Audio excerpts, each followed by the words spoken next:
जय हिंद and welcome to Khan global studies. मैं यहां आप सभी का डिफेंस चैनल पर स्वागत करता हूं। आज मैं लेके आया हूं एक बहुत ही इंपॉर्टेंट नोटिफिकेशन जो कि नेवी का है और इस नोटिफिकेशन के थ्रू आप डायरेक्ट एसएसबी के लिए जा सकते हैं।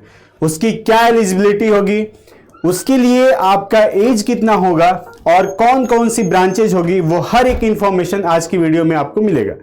तो चलिए शुरू करते हैं और यहां देखते हैं कि ये इंफॉर्मेशन क्या आई हुई है इंडियन नेवी की तरफ से।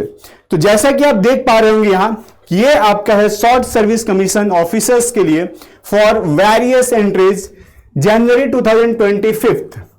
यानी ये कमीशन होने के बाद से आप देखेंगे तो जनवरी 2025 में आप जो है एकेडमी जा सकते हैं और वो एकेडमी होगी आपकी एजीमाला में आईएनए यानी कि इंडियन नेवल एकेडमी।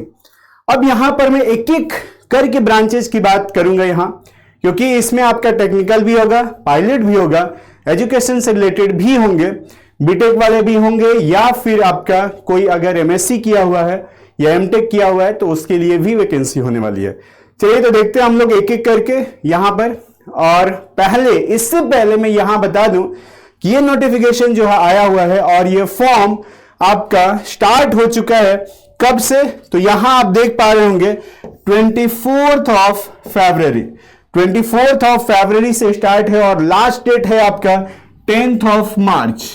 10 मार्च। तो ज्यादा डिले मत कीजिए, आप जल्दी से जल्दी ये फॉर्म भर दीजिए, क्योंकि फिर बाद में क्या होता है कि सर्वर जो है वो डाउन हो जाता है, क्योंकि बहुत सारे लोग एंड में जाके फॉर्म भरते हैं और ये जो है मेरिट बेस्ड होता है।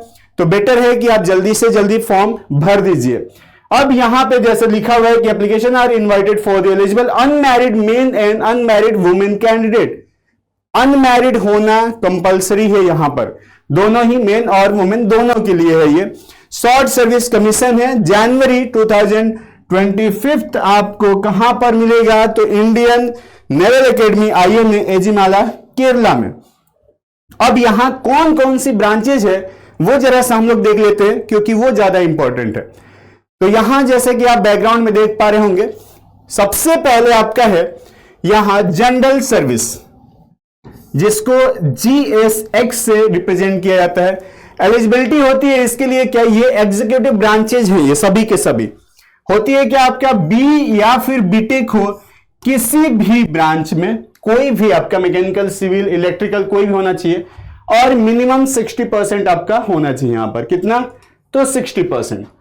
वैकेंसी कितनी है आप यहां पे देख पा रहे होंगे, 50 वैकेंसी है, 50 वैकेंसी है यहां पर मेन और वुमेन दोनों के लिए। अच्छा, एक चीज और दिया हुआ यहां कि मैक्सिमम वुमेन जो है वो कितनी हो सकती है?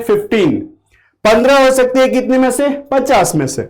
अब डेट ऑफ बर्थ की बात किया जाए तो आपका क्या 2 जनवरी 2000 से लेकर 1 जुलाई 2005 तक, मतलब 2 जनवरी 2000 से लेकर 1 जुलाई 2005 तक आपका डेट ऑफ बर्थ होना चाहिए। ये दोनों ही जो डेट है वो इंक्लूड होते हैं वहां पर। वैसे ही अगर आगे बढ़ते हैं तो यहां पर पायलट क्या आता है? पायलट सिर्फ आपका एयरफोर्स में ही नहीं होंगे, पायलट यहां पर भी होते हैं नेवी के अंदर। इसके अलावा आपका है NAOO यानी कि नेवल एयर ऑपरेशन ऑफिसर, उसके बाद एयर ट्रैफिक कंट्रोलर आपका ATC आ जाता है। तो इनके लिए, ये तीनों के लिए जो एलिजिबिलिटी है वही है बीटेक जो होना चाहिए आपका, या बी 60% आपके मार्क्स होने चाहिए। साथ ही साथ थोड़ा सा यहां पर डिफरेंट ये रहता है कि 10th और 12th दोनों में ही आपका 60% एग्रीगेट मार्क्स होने चाहिए। साथ ही साथ इंग्लिश में 10th या 12th किसी एक में 60% मार्क्स होना चाहिए। तो ये क्राइटेरिया होती है इसका। अब वैकेंसी की बात की जाए तो यहां 20, यहां आपका 18, ये 8, यानी ओवरऑल अगर देखा जाए कंप्लीट तो वो है आपका 254 वैकेंसी। बहुत अच्छी वैकेंसी आई हुई है और आप लोग इस फॉर्म को मिस मत करना, जरूर से जरूर भरना जितने भी लोग एलिजिबल होंगे। चलिए, डेट ऑफ बर्थ सबका अलग अलग है बेटा, यहां पर ये दिख रहा होगा। नोटिफिकेशन हमारे टेलीग्राम ग्रुप में भी चला जाएगा और हमारा जो टेलीग्राम ग्रुप है वो आपका है क्या? KGS defence. तो टेलीग्राम पे आप सर्च करना केजीएस डिफेंस, आपको ये डिटेल्स भी मिल जाएंगे नोटिफिकेशन के साथ में। इसके अलावा यहां लॉजिस्टिक्स की बात किया जाए बेटा तो यहां होना चाहिए आपका क्या, बीई बीटेक, क्योंकि अभी तक बीटेक वाले ही चल रहे थे, लेकिन यहां एमबीए वाला भी हो सकता है, एमबीए विथ फर्स्ट क्लास, या फिर बीएससी बीकॉम होना चाहिए, साथ ही साथ BSc IT with first class along with PG diploma, या तो फाइनेंस में या लॉजिस्टिक या फिर सप्लाई चेन मैनेजमेंट या मटेरियल मैनेजमेंट में होना चाहिए। इसके अलावा आप एमसीए या MSc IT with first class हैं, यानी कि 60% है आपका, तो आप यहां पर एलिजिबल होंगे। किसके लिए? लॉजिस्टिक्स के लिए। यहां पर वैकेंसी आपकी है 30, जिसमें से मैक्सिमम 9 वुमेन हो सकती हैं। डेट ऑफ बर्थ यहां पर भी मेंशन है, सभी का, मैन वुमेन सबके लिए है। एक और आपका आता है यहां पर NAIC, यानी कि नेवल आर्मामेंट इंस्पेक्टरेट कैडर। तो ये आपका होगा क्या, दिख रहा होगा, ये मैकेनिकल इंजीनियरिंग, इलेक्ट्रिकल, आपके सभी ब्रांचेज, ये बीटेक वाले ही ब्रांचेज हैं। यहां पर आपका क्या होना चाहिए, वहीं कि 60% इंग्लिश में होना चाहिए, तो 10th या 12th, और साथ ही साथ 10th और 12th दोनों में ही आपका ओवरऑल एग्रीगेट 60% होना चाहिए। ये बहुत ही इंपॉर्टेंट आपका नोटिफिकेशन आया हुआ है, ब्रांच वाइज आप समझिए, और किस किस में एलिजिबल है वो भी आप समझिए। चलिए आगे बढ़ते हैं। यहां पर एक और आया हुआ क्या, एजुकेशन ब्रांच, जिसमें यहां ये 6 और ये 12, यानी कि टोटल 18 है। होना क्या चाहिए बेटा, देखो 60% आपका होना चाहिए एमएससी में। एमएससी किससे? मैथ्स या फिर operation research, OR with physics in BSc होना चाहिए। साथ ही साथ एमएससी फिजिक्स या अप्लाइड फिजिक्स में है तो मैथ्स होना चाहिए बीएससी में। यहां पे 60% आपका केमिस्ट्री है तो बीएससी में क्या होना चाहिए, फिजिक्स। इसके अलावा बीटेक है कितना, 60% मैकेनिकल इंजीनियरिंग या electrical and electronic communication engineering, ये तो इन सभी से कितने हैं, ओवरऑल 6 सीट है, एजुकेशन के लिए है। डेट ऑफ बर्थ यहां बेटा मेंशन है, ये चीज आप लोगों को देख लेना है। अब इसके अलावा भी है आपका 60% मार्क्स इन एमटेक। एमटेक में होना चाहिए, एमटेक क्या, थर्मल या प्रोडक्शन इंजीनियरिंग या मशीन डिजाइन से, या फिर एमटेक आपका communication system engineering, electronics and communication engineering, power system engineering या VLS, ये चीजें है।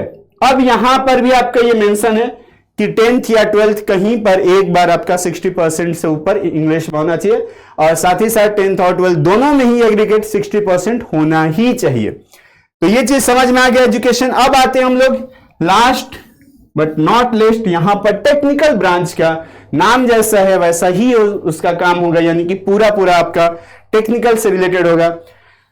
देखो यहां पे जनरल सर्विसेज है आपके इंजीनियरिंग ब्रांच का, जिसमें बीटेक होना चाहिए। 30 सीट यहां पर है, 50 सीट यहां पर है, किसका, ये इलेक्ट्रिकल ब्रांच है। और नेवल कंस्ट्रक्टर का जो है वो आपका है 20, यानी ओवरऑल यहीं पर आपके कितने हो गए, 100। तो 100 तो आपके हो जाते हैं कौन से, टेक्निकल ब्रांच के। तो ये ब्रांचेज है, जितने भी बीटेक वाले बच्चे हैं वो ये फॉर्म जरूर भरना। अब यहां पर एक और आ जाता है कि क्या अपियरिंग वाले बच्चे भर सकते हैं, तो जी हां बिल्कुल भर सकते हैं। अब ये परसेंटेज कैसे डिसाइड होगा बेटा, तो परसेंटेज की मैं बता दे रहा हूं आपको यहां पर कि जो भी बच्चा फाइनल ईयर क्रॉस कर चुका उसका जो है percentage up to 7th semester देखा जाएगा। जो अपियरिंग है उसका अप टू 5th सेमेस्टर, 5वें सेमेस्टर तक उसका एग्रीगेट देखा जाएगा। ठीक है, अब देखो यहां पर दिया हुआ है कि कौन एलिजिबल है, कौन अप्लाई कर सकता है। तो कैंडिडेट हु हैव ग्रेजुएट या पोस्ट ग्रेजुएट और इन the final year with minimum 60% aggregate और इक्विवेलेंट CGPA। तो जिसके यहां CGPA होगा वो CGPA भरेगा। बाकी एफिलेटेड होना चाहिए आपकी AICTE से, UGC से, ये सब चीजें है। यहां आप देखेंगे तो इधर भी दिया हुआ है candidate who obtain a degree in engineering with 60% marks in aggregate और इक्विवेलेंट CGPA। तो दोनों ही केस में वही है, और आपकी यूनिवर्सिटी जो है वही आपका AIU से एफिलेटेड होने चाहिए। मतलब अगर डीम्ड यूनिवर्सिटी है और एफिलेशन नहीं है तो वो स्टूडेंट्स एलिजिबल नहीं होंगे। आपको बस यही होगा कि 5th सेमेस्टर तक जितने भी अपेयरिंग वाले स्टूडेंट होंगे जो कि अभी 7th या 8th सेमेस्टर में होंगे, उनके अप टू 5th सेमेस्टर आपका क्या होगा, मार्क्स देखा जाएगा, या फिर 7th सेमेस्टर अगर आप डिग्री पा चुके हैं तो। चलिए अब यहां पर सिलेक्शन का प्रोसीजर की बात कर लिया जाए बेटा। तो ये शॉर्टलिस्ट होता है किस बेसिस पर, आपकी जो भी क्वालिफाइंग डिग्री है उसी के बेस पर, और ये आप कहां से फॉर्म देखेंगे? तो www.joinindiannavy.gov.in पर यहां नॉर्मलाइजेशन का पीडीएफ रहता है कि किस बेसिस पे है, प्रीवियस ईयर पे कितने पे कट ऑफ आया था, वो सारी चीजें यहां पे रहती है। डायरेक्ट आपको एसएसबी का कॉल आता है आपके ईमेल आईडी पर जैसे ही आप ये फॉर्म भर देते हैं, तो इसमें कोई एग्जाम देने की जरूरत नहीं है। अब जैसा कि मैं बता रहा था कि B BTech candidate who have completed और in final year of B BTech marks obtained up to 5th semester will be considered for SSB shortlisting। तो ये 5th सेमेस्टर तक ही है। Post graduate degree programme for candidate who have completed MSc, MCA, MBA या फिर MTech, तो marks obtain all semester will be considered for candidate who are in final year. Shortlisting will be based on the pre final year performance. 2 साल का होगा, तो first year में आपका जो भी परसेंटेज रहा होगा उसी के बेस पे आपको शॉर्टलिस्ट कर लिया जाएगा यहां पर। इसी तरह से ये चीजें है कि देखो यहां पे candidate selected in the final merit list will be required to submit the proof of completing और क्वालिफाइंग डिग्री विथ मिनिमम 60%। यानी कि जो रिमेनिंग सेमेस्टर बच गया है उसमें भी आपको अच्छा परफॉर्म करना पड़ेगा ताकि ओवरऑल आपका परसेंटेज जो है वो 60 ही बने। तो इस चीज को भी ध्यान में रखना पड़ेगा, अदरवाइज फिर पूरा प्रोसेस होने के बाद भी आप डिस्क्वालीफाई हो सकते हैं। तो इस चीज को आपको ध्यान रखना होगा। अब थोड़ी चीजें और यहां पर दिख रहा है आपको कि ये जो है आपका एसएमएस के थ्रू या ईमेल के थ्रू आपको आ जाएगा जब आप शॉर्टलिस्ट हो जाएंगे। तो बाकी आपको स्पैम फोल्डर वगैरह भी अपने ईमेल आईडी का देख लेना है, क्योंकि कई बार स्पैम फोल्डर में वो चला जाता है और आप मिस कर जाते हैं अपनी एसएसबी। तो इस चीज का ध्यान रखना है।